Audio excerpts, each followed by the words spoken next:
Well, thank you so much to Dr. Riff and the entire Institute on Aging team for inviting me here today. It is such a pleasure to see all of you. I was sharing with Carol, reflecting back when I originally received the invite to speak at this conference was in 2019. It was prior to the pandemic, and I am so glad to finally have the opportunity to share this work with you, to see you all here, and to help share some of the great work that's going on at the University of Wisconsin. This is a world-class university, and I'm very, very proud to be part of this team.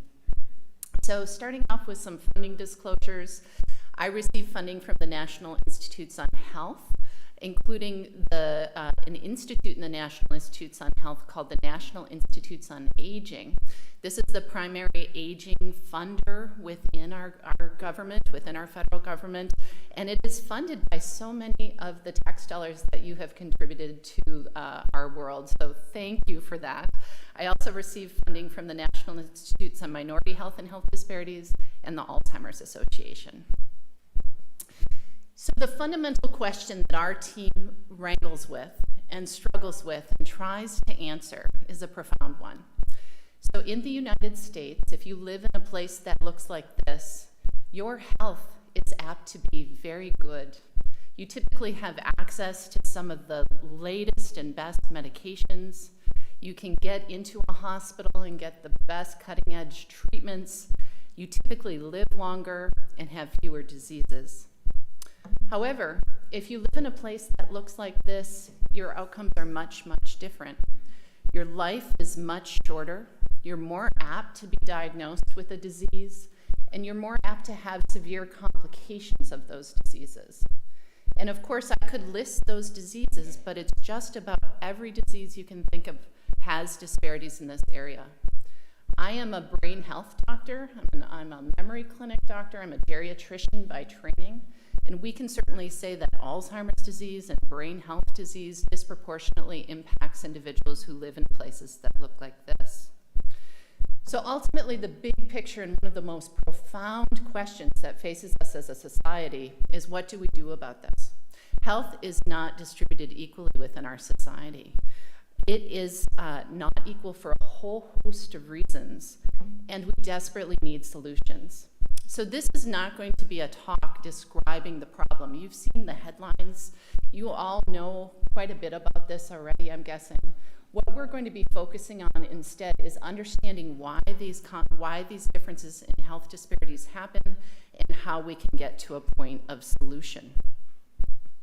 So to get there, though, we have to ask the question, what drives health disparities? And the National Institutes on Health helps us look at that question through something called a framework. This is the NIH Health Disparities Framework, and I know it looks really complicated. I'm going to show you a simpler version of it in a moment. But the point here is that there are lots and lots of different factors that go into driving health disparities, leading to differences in health outcomes. If we were to simplify that framework, we can talk about 4 big areas that the NIH targets when it thinks about addressing health disparities. The first is environmental factors. So these are factors outside of your body, outside of an individual, things that influence your life and your day-to-day activities. The next is social cultural factors. This is your interaction with others and how you approach your world through a cultural lens. Next is behavioral factors. These are the choices that are made and the different activities that a particular individual engages in. And then finally, biological factors. These are the things about your cells, about what makes you unique as an individual within your own body. And all of these factors interact with each other across an entire life course. It could be that environmental exposures in childhood, increase risk for cancer later in life, or increase risk of Alzheimer's disease later in life. So when we think about these factors, we think all across the lifespan. Many of these factors fall into a term called the exposome. I promise this is the main definition for today, but this is a very interesting definition because it's a new branch of precision medicine. So I don't know how many of you heard of the concept of precision medicine, the idea of making medicines just for one person, right? Looking deep into the genes and the cells and the function of a single person and trying to understand how best to treat their cancer or their diabetes or their heart disease or their Alzheimer's disease.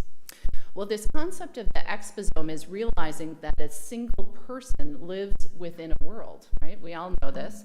And it's the measure of the exposures of this individual across the lifetime and how these exposures relate to health. So because our genes interact with our environment, and increasingly we're finding that although some of health is driven by what's within us, quite a bit of health is driven by what's around us. And by being able to measure those factors, and there's a whole host of factors, it helps us understand more about how health is produced and how to approach diseases more effectively. This requires us to do things like linking cellular function to community measures. This is a grand scale problem because when you think of many departments on a university, when you think of many approaches to the big questions in science, we have the basic scientists who think about the cells, and we have the social scientists who think about society, and very rarely do the two come together. So this is really an opportunity to build these unique teams to think about some of the biggest questions facing our society and to really try to help us understand why disparities happen from a cellular level. One of the big areas within these factors that influence a human within the exposome can be these social determinants of health. And Dr. Riff mentioned these just quite briefly, but let's talk about what these things are because they're really, really important in driving health disparities. So the social determinants of health are the conditions in the environment in which people are born, live, work, play, worship, and age that impact a wide array of health functioning, quality of life outcomes, and risks. This is the definition that's been put forward by the Centers for Disease Control, and it's the definition that's been around for a long, long time. When we think of these social determinants of health, we can think of them at different levels. First are those that impact a particular individual. So there's something about the person that's unique to that person. So it can be things like education, how many years of school did someone have? Occupation, what kind of employment did a person have across their lifetime? And income, how much money does that particular person or that particular family have? But social determinants of health can also be external to a particular individual, and we think of these as contextual social determinants of health. So they include things like the built environment, how much green space is around you, what does your housing quality look like, or factors like neighborhood disadvantage, which we'll talk about in a moment.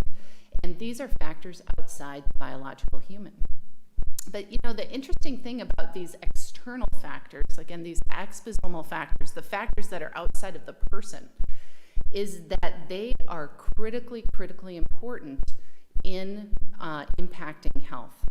And another way to think about this question is if you have someone who's otherwise identical, what would their health be like if they lived in a highly wealthy context as compared to a highly disadvantaged context?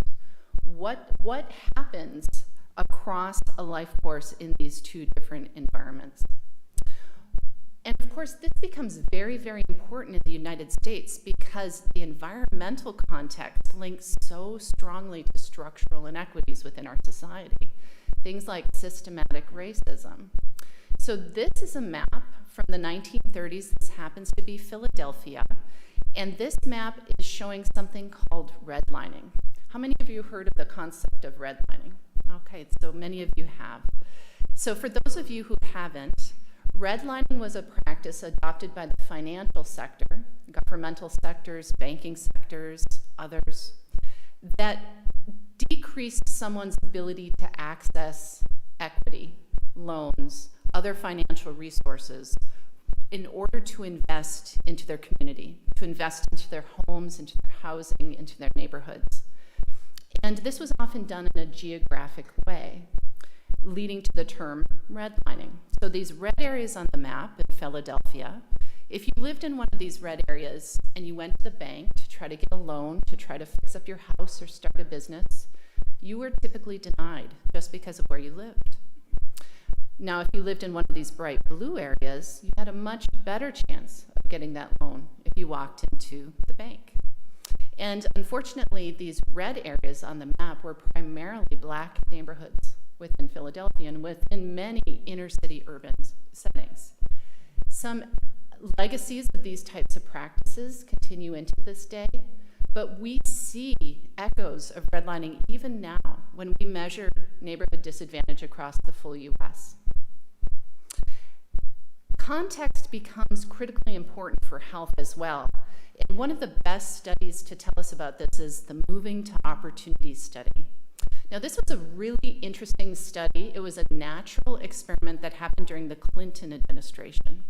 So during the Clinton administration, the Department of Housing and Urban Development established this lottery for families who lived in Section 8 housing. And with this lottery, if you lived in one of these areas that was eligible for the lottery, you could put your family's name in.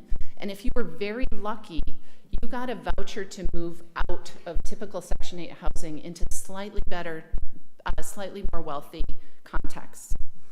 And the hope was that this would cure poverty. Do you remember this war on poverty back in the 90s? This was part of that. This was this idea that families could be lifted out of poverty just by moving to a new setting. So a number of economists from the University of Chicago thought, wow, this is a natural experiment. We're going to follow these families forward and see what happens. And of course, they were interested in poverty. They were interested in these individual socioeconomics. Did people come out of poverty? And unfortunately, what they found is that the families who moved into these different contexts, there was ultimately no change. These families, these individuals were just as poor as when they started and before the move. However, they decided to also just check a few health outcomes, just a few. You know, these were primarily non-health researchers, but they did decide to throw a few things into the mix. And what they found is that health markedly improved. So even though these families were just as poor as when they started, when they were in this new area, diabetes improved, obesity improved, cardiovascular disease improved, mental health improved, and there have been hundreds and hundreds of papers now written on this very study, this natural experiment. The families are being followed to this day, and at this point, children who moved prior to age 13 into a new context, into one of these slightly more wealthy contexts, they are exiting poverty in a way that the initial generation did not. So isn't that interesting, a multi-generational effect? So this becomes important because many of these factors that we study at the neighborhood level, these exposomal factors, they link very tightly to policy. They become policy relevant in a way that many of the individual level factors do not, those more individual level places. So, and why is this so important? When we think about solutions for health disparities, we have to think about policy. So this is a quote from the Institute of Medicine, published in 2012, that says policies are fundamentally linked to health promotion and disease prevention. They create opportunities for broad, sustainable improvements in population health. The power of policy is exemplified by the fact that every one of the top 10 public health achievements in the last century was facilitated by some sort of policy action to influence practice and prioritize resources. So it's incumbent upon us as researchers to think about policy actionability, also clinical actionability and pharmacologic actionability in the research that we do. So what is policy actionable? How can we make our research more policy actionable? Well, when we think about the metrics that tend to be policy actionable, they typically are inclusive of everyone within a geographic unit, within a particular policy space. So we can say something about everyone who lives in a particular city or everyone who lives in a county or a state or the nation. They're regularly updated, so we're not making decisions based on data from the 1950s. We're trying to update these things on a regular basis. These metrics have to be rigorously tested. They have to really show the truth, and they have to be accessible. They have to be open to everyone. If we're making policy, if our leaders are making policy decisions about you, you want to know if you're affected by that policy. So you need to be able to understand more about that. And then ultimately, these metrics need to be constructed to meet the needs of a wide array of persons. If they only work within ivory tower academia, then they will never translate. They really just have difficulty translating. So this becomes important because measures of the exposome, again, this environment, these social determinants of health within a particular area, are very, very policy actionable. We can take these constructs, these social constructs, and change them into math. We can change them into numbers that then can be used to change payments, to target eligibility, to think about where resources should flow. We can also share them easily. They don't require anyone's personal information. I can share them over the internet without creating problems with privacy. And they've been used as a cornerstone of many health policy approaches outside of the United States for a long, long time.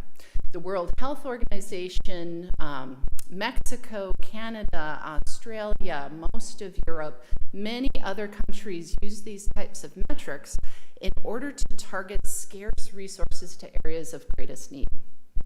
So we were interested in developing a metric like this for the United States, and we started this work over 15 years ago now. We're approaching almost 20 years, it's hard to believe. But we were interested in really creating a metric that could not only measure these exposures in the neighborhood level, but also link back to policy.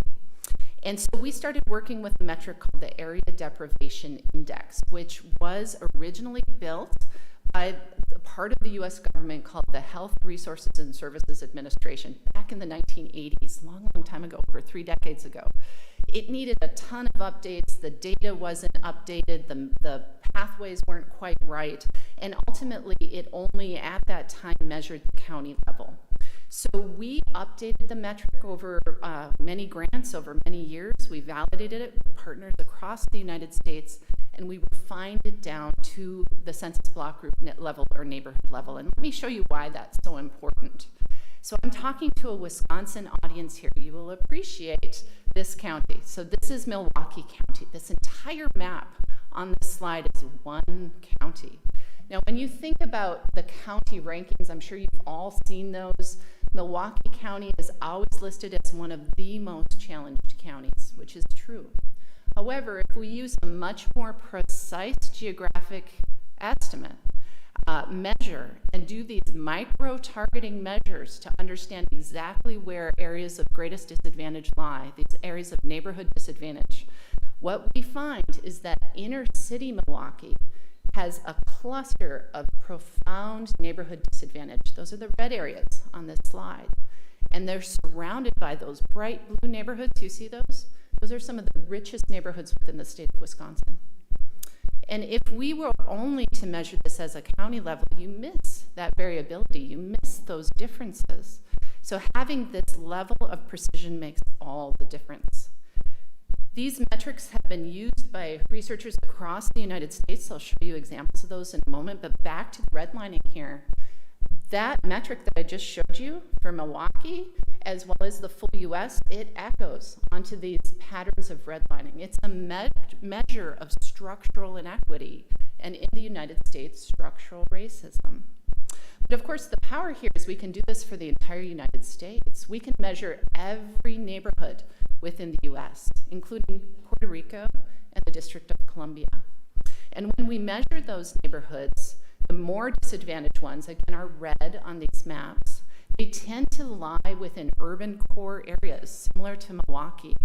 But because these are population-sensitive geographic areas, those urban areas are very tiny indeed. Sometimes they're just a single city block makes up a census block group in an inner city area, like New York.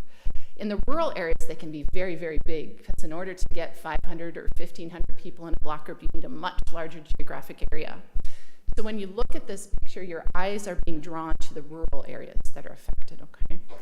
And when we see the rural areas that are highly disadvantaged across the United States, there are a number of Native American communities that are highlighted, as well as some of our, as you see, the southeastern and border United States.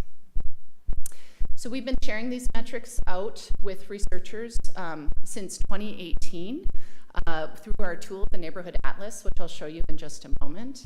And they've become really a cornerstone of this social exposomal study. Researchers have linked living in a highly disadvantaged neighborhood to outcomes as different as myocardial infarction risk, heart attack risk, all the way up through your chances of surviving if you're a child and getting a liver transplant. Living in a highly disadvantaged neighborhood, just highlight a few findings, is linked to aging more quickly. Your biological clocks accelerate if you live in one of these areas. And the longer you live in one of these areas, the more fast they accelerate. It's been linked in more studies than I can count to resource utilization and cost in the healthcare system.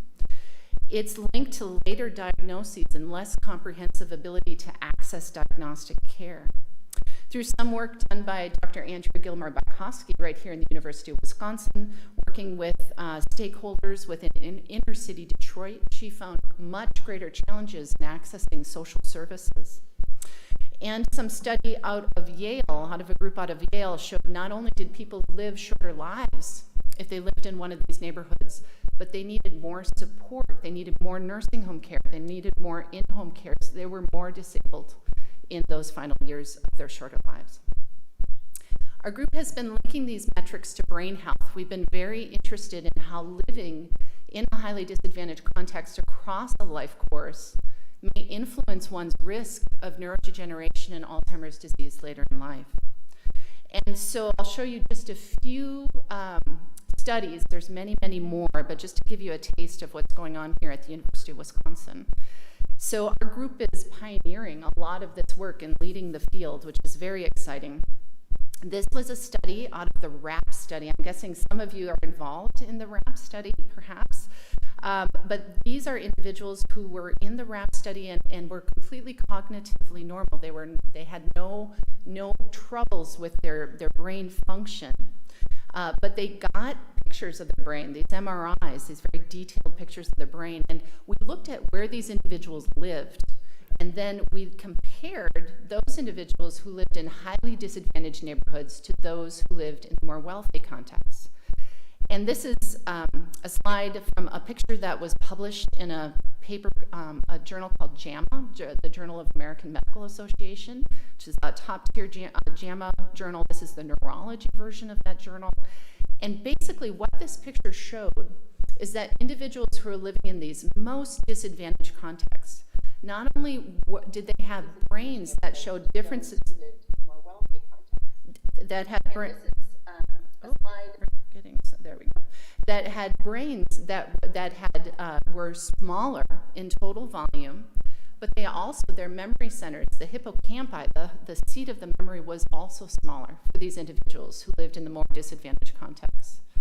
Now the total brain volume, the measure of the full size of the brain, that was mostly explained by cardiovascular risk factors. So remember how we talked about the diabetes, the heart disease, these other factors that happen when you live in these other contexts that the Moving to Opportunity study gave us some information on.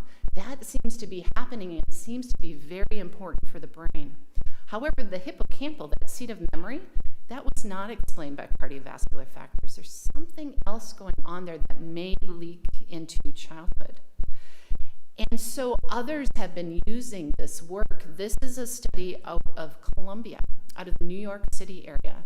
And this researcher, Dr. Ramphal, recruits children as young as 2 and puts them into these scanners. And he was interested in finding out if children lived in these highly disadvantaged contexts by this measure, this ADI, would their brains look different than their counterparts who live in other places? And what they found is yes. The frontal lobe structures of those children were markedly different, and the connection between the frontal lobe and the seat of emotion, the amygdala, very, very different.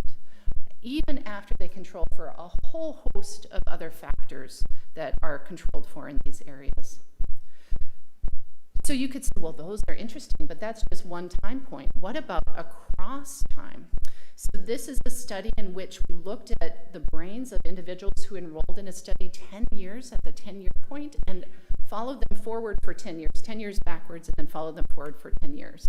And we compared them to themselves. So we didn't compare them to anyone else. We just compared them to themselves.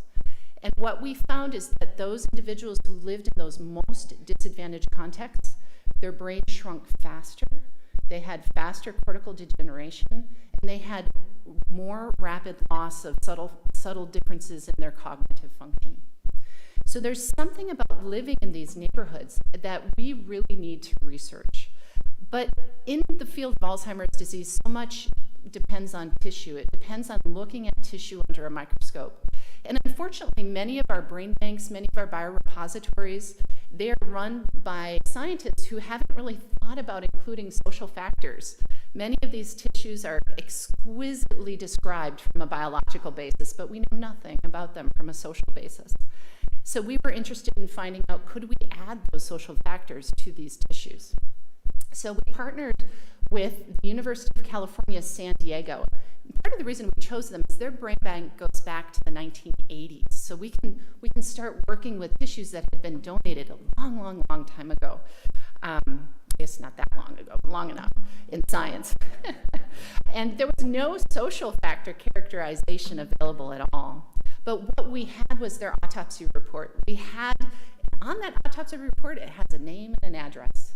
And we use that as a starting point. And using that name and address, we can trace someone back to their point of birth through the public record. We partner with historians, with archivists, in order to find out exactly where someone has lived, even if they have been dead 40 years. We can still do this. It becomes more of a historical exercise, partnering with historians, but it is fascinating. We can find out where people served in the military. We can find out what kinds of jobs they've had across their lives. And this is data that has never been available before with these types of biorepositories. But in this case, what did we find? This was again published in this journal, JAMA, this time JAMA Open. What we found is that those individuals who lived in these more disadvantaged neighborhoods had much higher burden of the amyloid markers in their tissue. So not only have we shown in pictures, the neuroimaging pictures, but now we've shown in tissue that living in these highly disadvantaged contexts is strongly associated with adverse outcomes.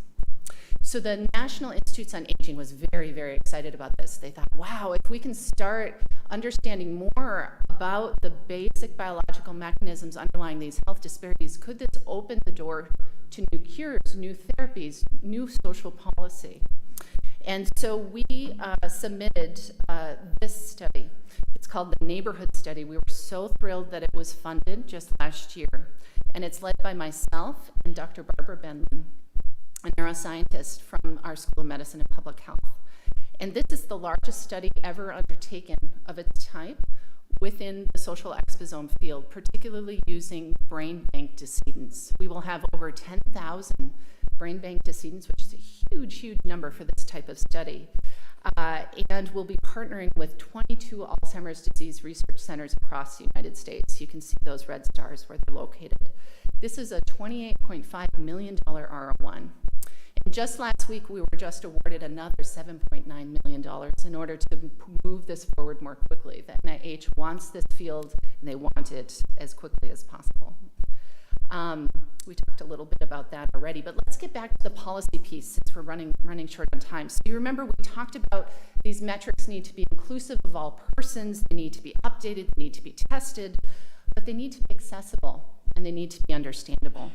And this brings us to the construct of data democratization. This may be a new term for some of you, but it's this idea that scientific data that's funded by our government, funded by others, shouldn't live within the ivory tower. It should be available to everybody. Everybody who wants to use it should be able to access these data.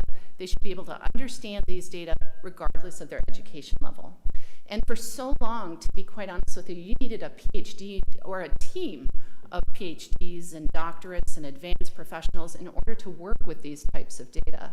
And we said that that needed to change. And that led to the establishment of the Neighborhood Atlas. So the Neighborhood Atlas was born because we were getting so many requests for these data metrics. And when you send these files for the full United States, it's 79 million data points. Can you imagine 79 million points? You can't just email that, right? You have to be able to have some sort of a pathway by which to distribute it. So it was a lot of work to distribute this, and we said, oh, well, let's just create a tool that everyone can just grab the data when they want it. And not only that, we were getting so many requests for these maps, these custom maps, that we said, let's let people make their own maps. Make their own maps in the way that they think would be helpful. So it allows, if you can use Google Maps on your smartphone, you can use this. It works the same way. You can see the website there. It's right here at the University of Wisconsin. Right now, we are getting over 1,000 downloads of the full data set every 2 weeks. It is very, very rapid. And it's being used by research and governmental entities, community entities, and lots of industry groups. This is what it looks like. You know that state of Wisconsin. You can see Milwaukee, the tiny little points there. I showed you a large version of that map, but notice the areas of disadvantage in the northern part of the state. Here's Florida. Some of you probably go there. But you can look up any state within the country, and you can think about the state as compared to itself or compared to the full nation. So this is Mississippi. This is Mississippi compared to itself. So if I was in Mississippi and leading a healthcare system, or I was the governor of Mississippi, I would be very interested in this map because it helps me understand where the areas of greatest neighborhood disadvantage lie within the state of Mississippi. However, if I'm with the Centers for Medicare and Medicaid Services, if I'm with the federal government, I may be much more interested in how Mississippi compares to the full US. So you click on that national percentile button, and there we have it. Mississippi compared to the entire United States. Now think of all those lists you see. Where does Mississippi appear on those lists? Whatever list it is, health outcomes, education. We're dealing with a country in which disadvantage is not equally distributed. And if you're living in Mississippi, the kinds of environments you're living in look very, very different from a socioeconomic perspective than if you live in Vermont or if you live in New York. You can zoom in on these maps, you can look at roads, you can find your way. This becomes very important. A lot of our research partners like using this for research recruitments.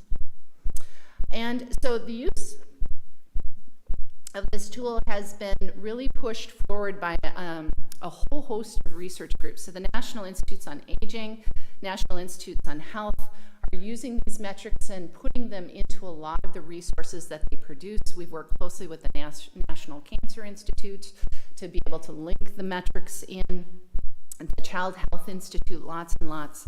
Additionally, a number of professional medical societies, most recently the Society of Thoracic Surgeons, has adopted this nationally, this metric nationally, to understand more about how they're improving health equity. And then finally, industry partnerships. We've had countless numbers of groups that have approached us and thinking about incorporating these metrics as a way to understand more about how they can improve health equity across their operations. Most recently, we've signed a data use agreement with Epic. You've all heard of Epic here in the system, to be able to make sure these metrics are more widely available across the country. But coming back to the power of policy, and I'll be wrapping up here then, these are policy actionable metrics, and indeed they have translated into policy, and it's one of the most proud things that I have to share with you today. During the COVID pandemic, our country and many places of the country needed a way to understand how best to target resources to areas of need, where to send immunizations when they were scarce, how to think about allocating ventilators and scarce medicines during times of surge. And a number of states adopted the ADI right from the Neighborhood Atlas. They downloaded it just like any researcher would. This happens to be a framework from the state of Pennsylvania, one of the first states that adopted this.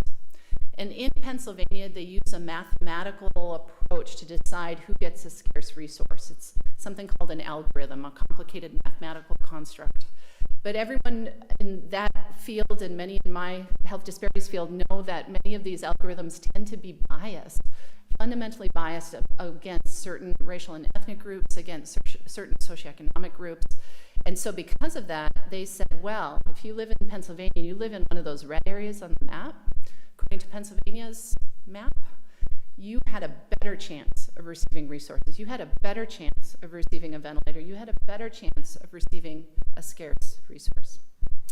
Most recently, and this is, was just announced this spring and will go into action in 2023, the U.S. Centers for Medicare and Medicaid Services are now using our metrics to change the way they pay health systems. This is huge. And it is called the ACO, or Accountable Care Organization, Realizing Equity, Access, and Community Health, or REACH model. The Medicare is coming out with a whole host of these equity models. This is the one that's been announced. There's an outpatient version coming soon as well. And what it says is that if you are a healthcare system that is caring for individuals who live in those red areas on the map, you get more money. How about that? And if you're a healthcare system that's primarily caring for individuals who live in those bright blue areas, you get a little less money. That money goes to the areas with the red. And what is that money to be used for? It's to be used for equity. It's to be used to invest in the social determinants of health, and it's to be used in order to try to improve health, well-being, and health outcomes in ways that our healthcare system has not necessarily done before. This is a way for CMS to think about prioritizing its resources more specifically to areas of need. Healthcare is astronomically expensive in the United States, and they are hoping that this leads to better efficiency, better health outcomes, and ultimately decreased cost across the country. So this is a grand experiment. Never before has equity been embraced in this way, and we are just so proud that the University of Wisconsin is at the forefront here. I get to have lots of conversations with leaders of Medicare, and it is just wonderful to see all of the directions that are moving forward. So we'll go ahead and stop there then. Just some tips. I would say remember that these metrics that I'm showing you, they reflect structural inequities within any society.